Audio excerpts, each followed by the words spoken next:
Hi, everyone. Welcome to episode 5 of Bleeding Blue Shirts. It's, I guess, the backs to the wall edition with the Rangers down 3-1 as we look ahead to Game 5 Wednesday night at the Garden. Giannone and Steve Valiquette.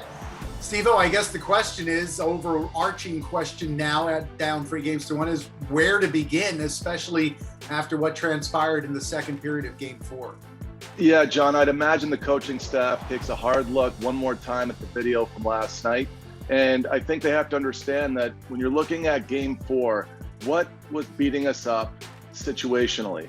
And you have to understand there is off-rush plays, there is face-off plays, there is in-zone settled offense, there is unsettled offense where 50-50 pucks are alive, and are we winning those battles? I looked at it myself, and what I'm coming up with is it's the bad news is everything. So here's the thing. You look at the Rangers Game 4, 5 high danger chances against off the rush, 1 goal is scored.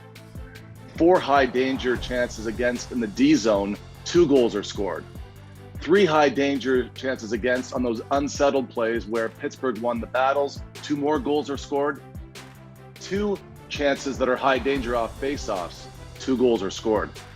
Now, if you look at the broken plays in Game 4 that were scored on Igor Shesterkin, you've got 3 of them. You've got 2 deflections, you've got a backdoor play.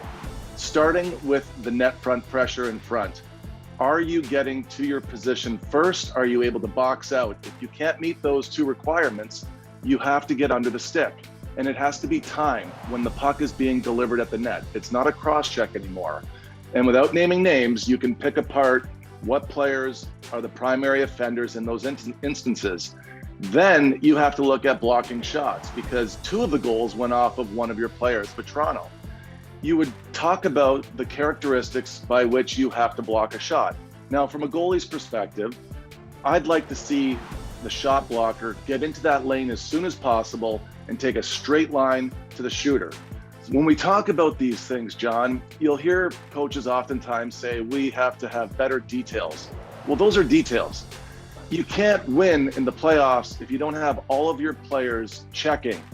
And as I said in the post game after Game 4, you don't have Mott, you don't have Blais, you don't have Gaudreau or Lindgren. 4 checking players that would help you. They're not available. It's just the situation you're in. So the other players have to have the ability to adjust and play this game the same way that Pittsburgh is playing it against you. They're just checking better.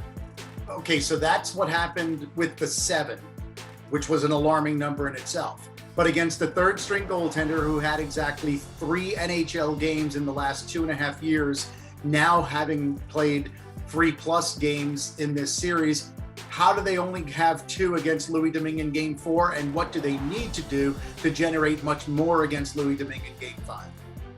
John, you and I have spent a lot of time together the last couple of years. Have you seen an NHL goalie spit back rebounds as frequently as Louis Domingue? It's stark, but they're not taking advantage. You got it. 8 rebounds in 15 periods? That's what the Rangers have? Not a rebound last night, John. Not a rebound, okay? And what is a rebound? A rebound to me is first the shooting player acknowledging that it's an opportunity to create off of a goalie because he's either screened, he's out of position, or the shot is from outside the perimeter. You're not going to score, even on Louis Domingue. So you shoot for a rebound, but there's also recognition from the player that's net front to be reading that play as a shot that's shooting to create, not to score. And if you're not getting there because you're not willing, that's another story. And again, that's where Coach Gallant and his staff have to sit down and talk to these guys, but they're not getting inside. And there is no plan. I don't like the fact that they're leaving a lot of goals on the table, but not being able to get into the interior looking for rebounds. All right, so that's offensive end, that's defensive end. Now maybe the most important area, which is the 6 inches between the ears of the 20 players who will be in uniform for Game 5 on Thursday. What's the mentality the Rangers need to bring, and how does it need to differ from what we've seen? You wouldn't think that they need reminders at this point in the season, but today to me would be let's go over our team checklist. What's important for our success? What have we relied upon? And why were we a top 5 defensive team over the last 3 months of the season? How does that go out the window in a matter of 8 days? I don't see the correlation here unless Everybody just needs a sit-down day reminder where we go through the steps by which we have to play. Every player has to have a plan for Game 5. Everybody has to have a plan. You have to know what you're going to be executing. It's straight lines. I'd like to see a few more stops and starts in the D zone. I'm seeing a lot of swinging. Right. I just think it's an overall, let's look at us organizationally. What do we believe in? What is our team structure? And what are the details by which we believe we need to play with defensively? And we're going to get our offense. I don't think the Rangers forgot how to score.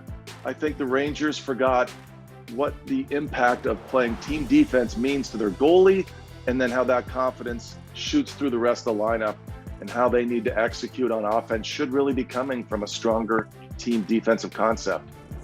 Well, we will see how much desperation provides motivation for the Rangers in Game 5. Steve and I will be joined by Henrik Lundqvist for the pregame show. It starts at 6:30. Sam and Joe will have the call beginning at 7. Game 5, do or die, part 1 for the Rangers.